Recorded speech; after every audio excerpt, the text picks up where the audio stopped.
Systematic process, इसमें एक यह क्रमबद्ध प्रक्रिया है जो कि किस पर फोकस करती है, being objective and gathering multitude of information for analysis so that the research can come to a conclusion। इसमें क्या होता है कि यह एक ऐसी क्रमबद्ध प्रक्रिया है जो कि ऑब्जेक्टिव है। ऑब्जेक्टिव का क्या मतलब हुआ, वस्तुनिष्ठ होने का मतलब है कि स्पेसिफिक टू द पॉइंट है, जो खोजना है उसी पर ध्यान देना है। तो ऑब्जेक्टिव और गैदरिंग अ मल्टीट्यूड, बहुत तरह के इंफॉर्मेशन जिस सब्जेक्ट पे हम रिसर्च कर रहे हैं उससे रिलेटेड इंफॉर्मेशन गैदर करते हैं ताकि हम एक कंक्लूजन पे पहुंच सके, so that we can reach on a conclusion. ये process is used in all research, हर तरह का रिसर्च, साइंटिफिक हो, historical, qualitative, quantitative, all the types of research में सारी चीज़ें ये प्रोसेस को यूज किया जाता है। साइंटिफिक मेथड में इवैल्यूएशन रिसर्च, एक्शन रिसर्च, जो कि एक्शन रिसर्च क्या होता है, एक्शन रिसर्च पर हर साल क्वेश्चन आता है, इसलिए आपको बहुत पर्टिकुलर रहना है कि एक्शन रिसर्च को पहले बता दो एकदम छोटा सा, ये इमीडिएट प्रॉब्लम को सॉल्व करने के लिए होता है, समझे। ये किसी इंस्टीट्यूशन में, किसी क्लासरूम के प्रॉब्लम को दूर करने के लिए जो टीचर करते हैं, that is known as action research. Suppose कि कुछ बच्चे रोज लेट आते हैं, तो उनको ठीक करने के लिए जो प्रॉब्लम किया जाता है, जो सॉल्यूशन ढूंढा जाता है, उसे हम एक्शन रिसर्च कहते हैं। तो एक्शन रिसर्च हमेशा इमीडिएट, तुरंत के सॉल्व करने के लिए, किसी प्रॉब्लम को तुरंत सॉल्व करने के लिए, किसी प्रॉब्लम का सॉल्यूशन तुरंत ढूंढने के लिए एक्शन रिसर्च किया जाता है। ये कोई स्कूल भी कर सकता है, कोई क्लास टीचर भी कर सकता है, ठीक है।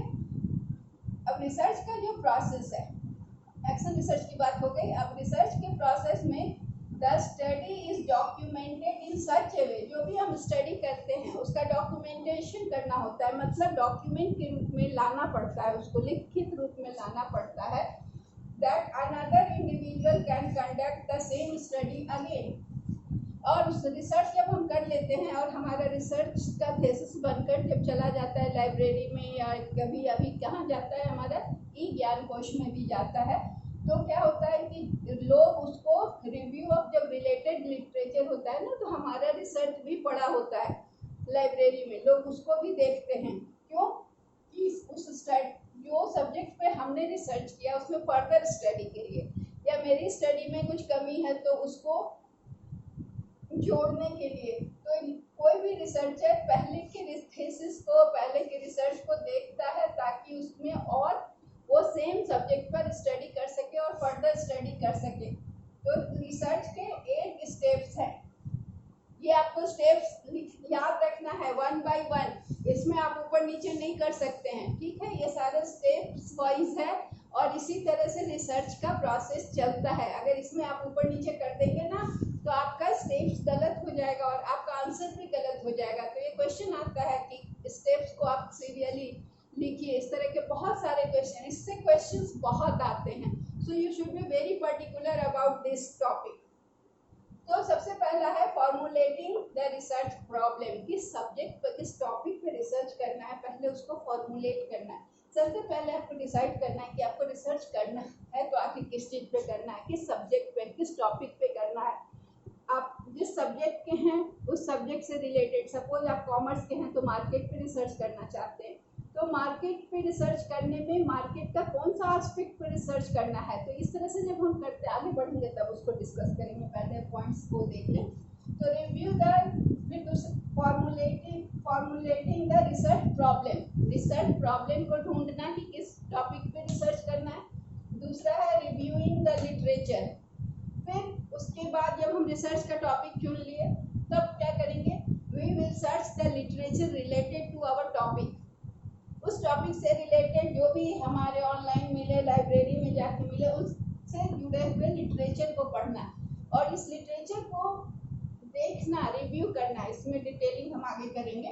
फिर setting the objective and hypothesis, फिर उसके बाद लिटरेचर रिव्यू करने के बाद हम अपने रिसर्च का ऑब्जेक्टिव सेट करेंगे कि हम क्यों इस टॉपिक पे रिसर्च कर रहे हैं, हमारे क्या क्या ऑब्जेक्टिव्स हैं, किस ऑब्जेक्टिव्स को, किस उद्देश्य को लेकर रिसर्च करने जा रहे हैं। फिर हम हाइपोथेसिस बनाते हैं। हाइपोथेसिस क्या है? परिकल्पना करते हैं कि मेरा ये टॉपिक जो रिसर्च का है, हम इस रिसर्च से ये जान पाएंगे। तो जो भी आपका टॉपिक है, जैसे मेरा टॉपिक था कि role of trade union in Bharat coking coal limited, तो मेरा था हाइपोथेसिस था कि ट्रेड यूनियन बहुत सपोर्टिव है। अगर मैं रिसर्च करने के बाद ये मेरी फाइंडिंग आती कि नहीं, सपोर्टिव नहीं है, ये मैनेजमेंट के काम में को डिस्टर्ब करता है, तो मेरा ये हाइपोथेसिस जो मैंने मानकर रिसर्च शुरू किया था वो गलत हो जाएगा। तो ये हाइपोथेसिस को हम या तो एक्सेप्ट करते हैं रिसर्च के अंत में अपने कंक्लूजन्स और अपने जो भी हमने रिसर्च किया उसके आधार पर, या तो रिफ्यूट करते हैं या तो उसको कैंसिल करते हैं। फिर है चूजिंग द स्टडी डिज़ाइन। फिर स्टडी डिज़ाइन, इसको हम अभी पॉइंट्स से गिन रहे हैं, फिर उसको एनालाइज करेंगे। Deciding the sample design. Sample design क्या होता है कि हम पूरा पॉपुलेशन से कितना सैंपल लेंगे, कहाँ से लेंगे, किस तरह से सैम्पलिंग करेंगे, इसमें भी हम डिटेल में आएंगे। फिर डेटा कलेक्शन, फिर सैंपल चुन लेने के बाद उनसे हम डेटा कलेक्ट करेंगे। अब डेटा किस तरह से कलेक्ट करेंगे? प्राइमरी डेटा में क्या होता है, जब हम प्राइमरी डेटा कलेक्ट करते हैं तो खुद जाकर फील्ड में हम डेटा कलेक्ट करते हैं। सेकेंडरी डेटा क्या होता है कि ऑलरेडी जो डेटा टेकन है तो ऑफिस से जाके ले लिए, किसी कॉलेज पे हम रिसर्च कर रहे हैं तो कॉलेज के ऑफिस से डेटा ले लिए, और एक एक स्टूडेंट को जाके या कॉलेज के एक एक डिपार्टमेंट में ढूंढ के जब हम डेटा कलेक्ट करते हैं दैट इज कॉल्ड प्राइमरी। और सेकेंडरी हुआ कि जो डेटा वहाँ ऑलरेडी मेंटेन है वहाँ से ले लेना, ऑफिस से ले लेना। फिर डेटा मिलने के बाद हम उसका विश्लेषण करते हैं, और विश्लेषण करने के बाद फिर हम रिपोर्ट लिखते हैं। तो ये हो गया 8 स्टेप, इसको आपको याद रखना है। ये स्टेप 1 by 1 इसी तरह से आएगा। अब हम एक एक स्टेप को थोड़ा सा डिटेल में अध्ययन करते हैं। पहला है फॉर्मुलेटिंग द रिसर्च प्रॉब्लम। तो सबसे पहले रिसर्च प्रॉब्लम को फॉर्मुलेट करना है, मतलब ढूंढना है, खोजना है या बनाना है कि किस विषय पे हम रिसर्च करेंगे। ठीक है, जैसे मैंने चुना था जब, तो बहुत सारे टॉपिक मुझे देखने पड़े थे कि बीसीसीएल पर क्या क्या टॉपिक पे हम रिसर्च कर सकते हैं, तो और किस पर बहुत ज़्यादा काम हो चुका है। तो ये मैंने देखा कि नहीं, ट्रेड यूनियन पर कम काम हुआ है तो चलो इसको करते हैं। तो ये चीज़ आपको सेलेक्ट करना होता है। तो researchable problems are those which have the possibility of thorough investigation. वैसा ही प्रॉब्लम आपको चुनना है या वैसा ही टॉपिक लेना है जिसमें आप थॉरो इन्वेस्टिगेशन कर सकते हैं। मतलब आपको बहुत स्कोप मिलता है डेटा कलेक्शन का, और जानकारी बहुत सारी मिलने की संभावना होती है। और thorough investigation and can be affected through the analysis and collection of data. और क्या है कि आपको ऐसा टॉपिक चुनना है जिसको कि आप चुनेंगे और उस पर स्टडी करेंगे तो आपको अच्छा डेटा मिलेगा, आंकड़े अच्छे मिलेंगे और उसका आप विश्लेषण कर सकेंगे। तो रिसर्चर को क्या करना है कि आइडेंटिफाई करना है कि किस तरह का प्रॉब्लम है। उसे नॉन रिसर्चेबल प्रॉब्लम नहीं सेलेक्ट कर लेना है गलती से। तो नॉन रिसर्चेबल और रिसर्चेबल दो तरह का प्रॉब्लम होता है। तो जब आप रिसर्च करने जाते हैं तो आपको ये ध्यान रखना है। जैसे नॉन रिसर्चेबल प्रॉब्लम क्या होता है, तो which does not require any research. Non researchable problem जो होता है जिसमें कोई रिसर्च की आवश्यकता नहीं होती है। जैसे उदाहरण के तौर पर हमने लिया है कि फ्लड की वजह से कॉलेरा का आउटब्रेक हो गया, मतलब बाढ़ आने से महामारी कॉलेरा हैजा की बीमारी फैल गई। तो ये कॉमन फेनोमेना है कि जब बाढ़ आएगी, पानी जब चढ़ेगा, पानी गंदा होगा तो कॉलेरा होगा। Rise in prices of warm clothes in winter, ये कोई रिसर्च का प्रॉब्लम नहीं है, ये जेन्युइन सी बात है, इस पर रिसर्च नहीं किया जा सकता है। फ्लड आने से महामारी बीमारी आती है, विंटर में गर्म कपड़ों की बिक्री बढ़ जाती है। तो आपको ध्यान रखना है कि इस तरह का टॉपिक ना चुन ले। दूसरा है रिसर्चेबल प्रॉब्लम। रिसर्चेबल प्रॉब्लम कौन सा होता है जिस पे रिसर्च किया जा सकता है। तो उसकी क्या खासियत है, there should be perceived discrepancy between what it is and what it should have been. यहाँ पर ये अंतर हमें दिख रहा है कि ये क्या है और और क्या होना चाहिए, वहाँ पर हम रिसर्च कर सकते हैं कि ये चीज़ ऐसी है, इसको तो ऐसा होना चाहिए। तो इसमें रिसर्च का स्कोप होता है। फिर जहाँ पर हमें इस प्रश्न का उत्तर मिलता है, व्हाई द डिस्क्रिपेंसी एग्जिस्ट, मतलब क्यों ऐसा डिस्क्रिपेंसी है। There should be at least to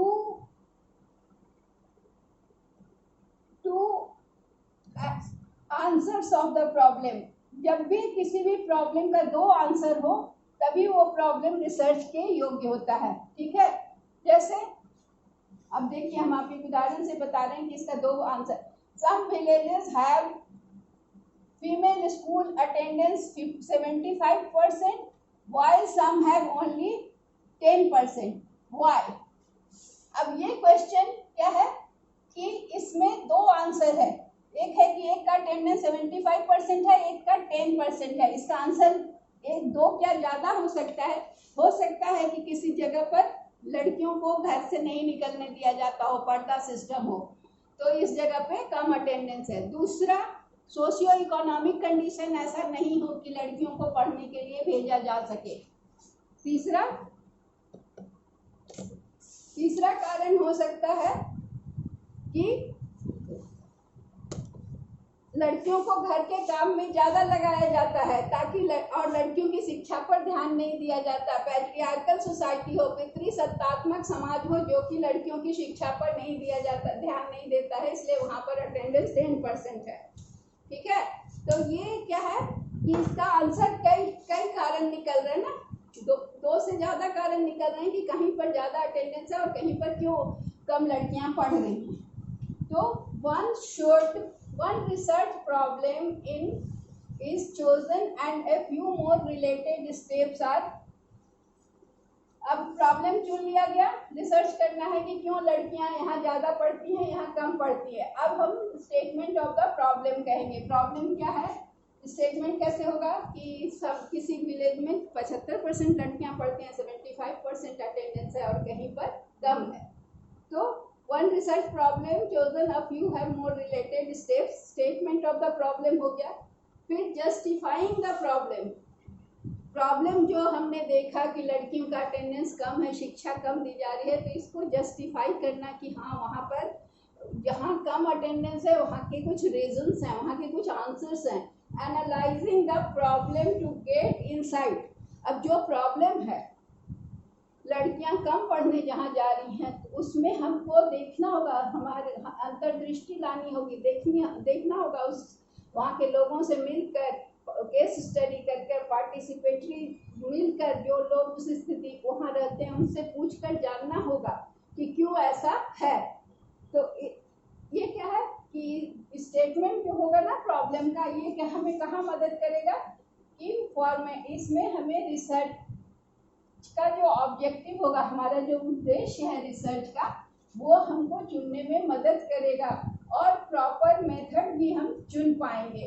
तो ये किस तरह से हम कर सकते हैं, जब हम प्रॉब्लम का स्टेटमेंट लिखेंगे कि यहाँ पर एक गांव स्त्री शिक्षा के लिए दो गांव में अलग अलग अटेंडेंस है क्योंकि वहाँ दो विचारधारा के लोग हैं। तो इसको हम किस तरह से करेंगे, इसको फाइंडिंग करने के लिए, इस रिसर्च के प्रॉब्लम को जानने के लिए पायलट स्टडी करेंगे। पायलट स्टडी का क्या मतलब होता है कि किसी भी चीज का, कोई नई चीज को जानने के लिए जब हम अध्ययन करते हैं तो पहले थोड़े से लोगों से पूछते हैं, या फिर केस स्टडी कर सकते हैं दोनों विलेज में कि क्या क्या कारण है कि वहाँ जो लड़कियाँ ज़्यादा जा रही हैं उनके घर की क्या स्थिति है, जहाँ कम जा रही हैं वहाँ की क्या स्थिति है। फिर क्या कर सकते हैं, फोकस ग्रुप इंटरव्यू। फिर हम क्या कर सकते हैं कि उनके पेरेंट्स जहाँ जो अपने लड़कियों को पढ़ने भेज रहे हैं और वो पेरेंट्स जो नहीं भेज रहे हैं, उन दोनों का ग्रुप बनाकर उनसे इंटरव्यू लेकर हम जान सकते हैं या सर्वे कर सकते हैं।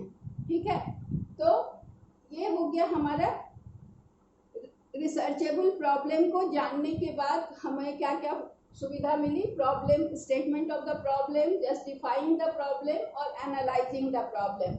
ठीक है, और ये प्रॉब्लम को हम कैसे स्टेट करेंगे या बताएंगे, तो उसके लिए पहले हम क्या करेंगे, पायलट सर्वे करेंगे, थोड़ा सा लोगों से मतलब थोड़े जगह जाकर देखेंगे, फिर केस स्टडी करेंगे या फिर फोकस ग्रुप इंटरव्यू करेंगे या फिर एक सर्वे करेंगे। फिर क्या है, रिव्यू द लिटरेचर। अब हमने प्रॉब्लम ढूंढ लिया, फॉर्मुलेट कर लिया, रिसर्चेबल प्रॉब्लम हमें मिल गया। अब हमें क्या करना है कि इससे रिलेटेड लिटरेचर पढ़ेंगे कि पहले कहाँ कहाँ ऐसा हुआ, या महिलाओं की शिक्षा की क्या स्थिति रही है शुरू से अब तक, कहाँ कि अब तक इस क्षेत्र में कितना काम हुआ है, जहाँ पर शिक्षा कम है, जहाँ पर वेमेन को एजुकेट करने के लिए कम प्रयत्न किए जाते हैं, वहाँ का क्या रीज़न है, वहाँ की लोगों की मेंटेलिटी क्या है, ये सब जानने के लिए हम लिटरेचर पढ़ेंगे, लाइब्रेरी जाएंगे, ऑनलाइन सर्च करेंगे इससे रिलेटेड, जो मेरा रिसर्च का टॉपिक है। तो इंटीग्रल पार्ट ऑफ रिसर्च पहले हम पढ़ेंगे इससे रिलेटेड। फिर क्या करेंगे हम, exposure to larger body of knowledge. Review of literature जब हम करते हैं, जब हम इससे रिलेटेड लिटरेचर को पढ़ते हैं, तो हमारा क्या होता है कि हम रिसर्च से जुड़ी हुई बहुत सारी जानकारी को प्राप्त करते हैं। रिव्यू ऑफ लिटरेचर से हमें पता चलता है कि इस फील्ड में कितना काम हुआ है, कब कहाँ तक काम हुआ है, हमें कहाँ से शुरू करना है। ये नहीं कि जो काम हो चुका है हम उसी पे करें, हमको जो काम हो चुका है उसके बाद, सपोज 2010 तक इसमें काम हो चुका है, तो अब 2010 के पहले का हम नहीं देखेंगे। फिर हमारा रिसर्च का जो ये बनेगा, जो भी रिसर्च का डॉक्यूमेंटेशन होगा या जो भी हम सर्वे करेंगे या जो भी हम लिखेंगे, वो 2010 के बाद की स्थिति का लिखेंगे। ये नहीं कि हम चले जाएंगे वैदिक काल में, ठीक है। तो जब तक हो चुका है रिसर्च, उसके बाद का टाइम पीरियड को जानने के लिए और उसके बारे में लिखने के लिए लिटरेचर का रिव्यू करना जरूरी है, और help to develop coherence of his study with that of other. अब हम जो स्टडी करने जा रहे हैं, हम जो रिसर्च करने जा रहे हैं, वो हमारा रिसर्च का जो स्टडी है वो उसका तालमेल दूसरे से होना चाहिए, है ना। मेरा जो रिसर्च है या मेरी फाइंडिंग एकदम एब्सर्ड नहीं होनी चाहिए, जैसा सब लोग की फाइंडिंग है उससे मिलता जुलता होना चाहिए। और इससे क्या होता है कि जब हम पढ़ लेते हैं यहाँ तक काम हो चुका है, अब हमको इसके आगे का काम करना है, तो हमारा जो काम होगा वो डुप्लीकेट नहीं होगा, वो किसी की नकल नहीं होगी, क्योंकि हम अब फर्दर स्टडी कर रहे हैं कि अब टू 2010 स्टडी हो गया, अब हम इसके आगे की स्थिति को देखते हैं। तो ये हुआ रिव्यू ऑफ लिटरेचर, जो हमें मदद करता है रिसर्च में। तीसरा है setting research questions, objectives and hypothesis. Objective क्या होता है, हमारे रिसर्च का क्या ऑब्जेक्टिव है, क्या उद्देश्य है, क्या हम करना चाह रहे हैं, क्या रिसर्च करना चाह रहे हैं, किस तरह की सूचनाएं हमें कलेक्ट करनी है, मतलब जिस टॉपिक पर हम रिसर्च कर रहे हैं उससे जुड़ी हुई इंफॉर्मेशंस को हमें कलेक्ट करना है, गैदर करना है, और हमें एक फ्रेमवर्क तैयार करना है अपने स्टडी का। ये नहीं कि हम बहुत ज़्यादा डेटा कलेक्ट कर लिए, बहुत ज़्यादा मटेरियल इकट्ठा कर लिए, क्योंकि हमारे पास उतना डेटा को स्टडी करने का टाइम होना चाहिए, उतना कैलकुलेशन करना चाहिए के लिए वक्त चाहिए, और उतने फाइंडिंग्स में क्या होता है कि हमारे रिजल्ट को सही होने में दिक्कत होती है। तो हमको डिलिमिट करना होगा कि कितना ऑब्जेक्टिव, मतलब ये मेथडोलॉजी में हम जाएंगे तब। दूसरा क्या है, hypothesis, unproven statement that can be refuted or supported by empirical data। Hypothesis में हम लेंगे कि हम क्या स्टडी करने जा रहे हैं, हम बोलेंगे कि there is discrepancy, ठीक है। और जब हम स्टडी करेंगे तो हो सकता है कि 2010 के बाद ये जो हम स्टडी कर रहे हैं तो ये डिस्क्रिपेंसी खत्म हो गया हो सकता है कि अब सब जगह इक्वल हो। तो अगर ऐसा दिखता है कि हमारे रिसर्च करने में भी 3-4 साल लगते हैं, रिसर्च करते करते स्थिति इम्प्रूव हो सकती है, तो हमारा हाइपोथेसिस जो था कि वहाँ डिस्क्रिपेंसी है वो गलत हो जाएगा। तो जब हम रिसर्च कर लेंगे तो इसको हम रिफ्यूट करेंगे, एक्सेप्ट नहीं करेंगे। फिर choosing the study design, study design को चुनना है, तो पहले हमको ब्लूप्रिंट बनाना होगा किस चीज़ को, जो हमारे ऑब्जेक्टिव है उसको पूरा करने के लिए हमें क्या क्या चाहिए, क्या क्या आंकड़े चाहिए, कितना लोग से हम इंटरव्यू करेंगे, कितने लोग से हम डेटा कहाँ से इकट्ठा करेंगे और किस तरह से हम डेटा कलेक्ट करेंगे। तो ये सारा चीज़ हम ब्लूप्रिंट में तैयार होता है कि किस मेथड को अपनाएंगे, किस तरह से डेटा कलेक्ट करेंगे, तो ये रिसर्च क्वेश्चन को आंसर करें। तो इसके लिए हमको मास्टर प्लान बनाना होगा, मेथड्स और प्रोसीड्यूर्स जिससे हम डेटा कलेक्ट करेंगे, और डेटा को प्रोसेसिंग कैसे करेंगे, मेथडोलॉजी कौन सा अपनाएंगे, कौन सा टेस्ट करेंगे, टी टेस्ट करेंगे कि कोरिलेशन के द्वारा दिखाएंगे, ये सारा चीज़ हमें डिसाइड करना होगा। और जो भी डेटा हम कलेक्ट करेंगे उसका एनालिसिस करना होगा। तो रिसर्च डिज़ाइन में क्या क्या हो सकता है, सर्वे के द्वारा, एक्सपेरिमेंट, सेकेंडरी डेटा स्टडी और प्राइमरी डेटा। तो रिसर्च डिज़ाइन में हम क्या करेंगे, या तो सर्वे के द्वारा आंकड़ा इकट्ठा करेंगे, या तो प्रयोग करके देखेंगे, या फिर डेटा, सेकेंडरी डेटा जो कि ऑलरेडी ऑफिस में है वहाँ से लेंगे, या खुद फील्ड में जाकर डेटा इकट्ठा करेंगे। अब सैंपल डिज़ाइन को हमको यहाँ डिसाइड करना है। Refers to the methods to be followed in selecting sample from the population. अब पॉपुलेशन क्या है और सैंपल क्या है। तो पॉपुलेशन जैसे कि मान लीजिए कि हम पॉपुलेशन है किसी भी स्कूल का डेटा देख रहे हैं या विलेज में, ठीक है, एक विलेज में हम चले जा रहे हैं और वहाँ पर फीमेल जो जनसंख्या है सपोज कि वो 300 है, ठीक है। तो ये 300 जो हो गया पॉपुलेशन। अब हम 300 का तो स्टडी नहीं करेंगे एक एक का, तो हम क्या करेंगे कि मेरा अगर सैंपल हम चाहते हैं कि 30 का स्टडी करें, तो ये 300 में से हमें 30 का सिलेक्शन करना होगा। अब ये 30 का सिलेक्शन हम रैंडमली करेंगे या नॉन रैंडमली करेंगे। सैंपल का सिलेक्शन कैसे करेंगे, रैंडमली और नॉन रैंडमली। तो सैम्पलिंग में क्या होता है कि एक होता है प्रोबेबिलिटी सैम्पलिंग, जिसमें कि हम क्या करेंगे कि 300 है तो 300 लड़की जो फीमेल कैंडिडेट है उनका नाम एक चीट में लिखकर एक बाउल में डाल देंगे और उस बाउल से 30 चीट्स को उठा लेंगे। तो ये हमारा रैंडम सेलेक्टेड होगा, क्योंकि यहाँ पर हम बायस्ड नहीं है सिलेक्शन में। लेकिन नॉन रैंडम में क्या होगा, ये जजमेंटल भी हो सकता है, पर्पसी भी हो सकता है। मतलब ये रिसर्चर पर डिपेंड करता है कि उसको जहाँ सुविधा हो वहाँ से 30 डेटा कलेक्ट कर ले।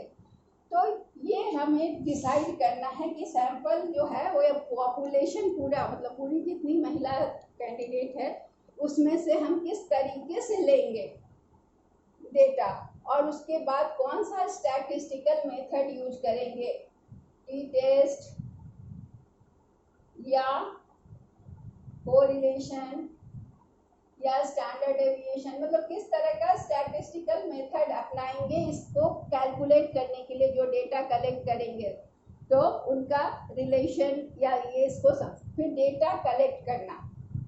ये हो गया सैंपल डिज़ाइन। हमने डिसाइड कर लिया कि सैंपल रैंडमली चुना जाएगा या नॉन रैंडमली। तो रैंडमली में बहुत तरह का सैंपल होता है, वो हम अलग से सैम्पलिंग पढ़ाएंगे, जिसमें कि स्ट्रैटिफाइड सैम्पलिंग और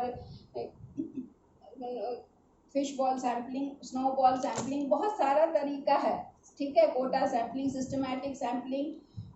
तो अब हम सैम्पलिंग पे नहीं जा रहे हैं, सैंपल कैसे इकट्ठा करेंगे ये हमने बता दिया। रैंडमली में बायस्ड नहीं होता है, क्योंकि हम चिट बना के निकाल लेते हैं, तो हर 300 में से हर को लगेगा कि मेरा नाम आ सकता है, मेरा नाम आ सकता है। लेकिन नॉन रैंडमली में क्या है कि हमारे मर्जी, सपोज कि हमको 30 ही स्टूडेंट चाहिए, हम एक ही स्कूल में गए और खड़े होकर 30 लड़की को लेके चले आए गर्ल्स को और उनसे डेटा कलेक्ट कर लिया, तो ये हो गया नॉन रैंडम, ठीक है। अब कलेक्टिंग डेटा कैसे कलेक्ट करेंगे, तो इंटरव्यू से या क्वेश्चनायर भेज सकते हैं। तो इंटरव्यू करने में हम खुद जाके इंटरव्यू लेंगे, तो इंटरव्यू 2 तरह का हो सकता है। एक होता है कि ओपन एंडेड, जिसमें कि जिससे भी पूछेंगे वो खुल के अपना जो बोलना है बोले, और एक होता है क्लोज्ड इंटरव्यू जिसमें आंसर्स फिक्स्ड होते हैं, तो वो कर सकते हैं। या फिर क्वेश्चनायर भेज सकते हैं, खुद जाके क्वेश्चनायर देखकर उनसे डेटा कलेक्ट कर सकते हैं। आप देखते होंगे कि बहुत सारे स्कूल कॉलेज में लोग आते हैं कि रिसर्च कर रहे हैं, डेटा कलेक्ट करना है, तो वो क्वेश्चनायर खुद आके कलेक्ट करते हैं। या फिर ईमेल के द्वारा या टेलीफोन के द्वारा हम डेटा कलेक्ट कर सकते हैं, उन लोगों से बात करके उनका प्रेफरेंस पूछ के। फिर अब डेटा कलेक्ट हो गया, अब उसका प्रोसेसिंग करना है। जो डेटा हमारे पास आ गया अब उसको एडिट करना है। सारा डेटा आ गया, उसमें कुछ कमी है, किसी में पूरा आंसर नहीं आया है, तो उसको एडिट करना है और कोडिंग करना है। फिर डेटा का एनालिसिस करना है, ताकि डेटा जो हमने जितना हमें चाहिए उससे ज़्यादा डेटा कलेक्ट करना होगा, क्योंकि ना सभी लोग आंसर नहीं भेजते हैं क्वेश्चनायर का या सर्वे का, तो थोड़ा ज़्यादा कलेक्ट करके लाते हैं, फिर उसमें से जो आधा अधूरा होता है उसको हम उसको छोड़ते हैं, तो डेटा को फिर रिड्यूस करते हैं ताकि वो मैनेजेबल साइज में हो जाए। और उसके बाद उसमें हम स्टैटिस्टिकल टेक्निक अपनाते हैं, t test, correlation, standard deviation, ताकि जो हमारी फाइंडिंग है वो जो रिसर्च क्वेश्चन है उसके रिलेटेड हमें डेटा से रिजल्ट मिल सके। अब सारा कुछ कर लिया हमने, अब हमें रिपोर्ट लिखना है, तो पूरा टास्क ऑफ रिसर्च स्टडी अब इकट्ठा हो गया एक डॉक्यूमेंट में, और उसके बाद and goal is to interpret the result. अब सारा कुछ इकट्ठा करके हमें रिजल्ट इंटरप्रेट करना है कि जो हमने रिसर्च किया उसका फाइंडिंग क्या है, और इसको फिर क्या करना है, ये फाइंडिंग को और रिसर्च के फाइंडिंग्स और अपने रिकमेंडेशंस या अपने सजेशंस के साथ पॉलिसी मेकर्स तक भेज देना। ये नहीं कि रिसर्च करके आपका थीसिस कहीं बंद हो जाए, इसको शेयर करना है। तो रिसर्च रिपोर्ट का क्या क्या पार्ट होता है, पहला होता है एग्जीक्यूटिव समरी, फिर background of the problem, literature review, फिर मेथोडोलॉजी, फिर फाइंडिंग क्या आया, फिर डिस्कशन, जो प्रॉब्लम, फिर कंक्लूजन और रिकमेंडेशन। इस तरह से ये 8 स्टेप्स में आपका रिसर्च कंप्लीट होता है। और रिसर्च में ये भी चीज़ देखा जाता है कि टाइम और मनी कितना लग रहा है, तो इसको भी कंसिडर किया जाता है। That's all of research process. Thank you.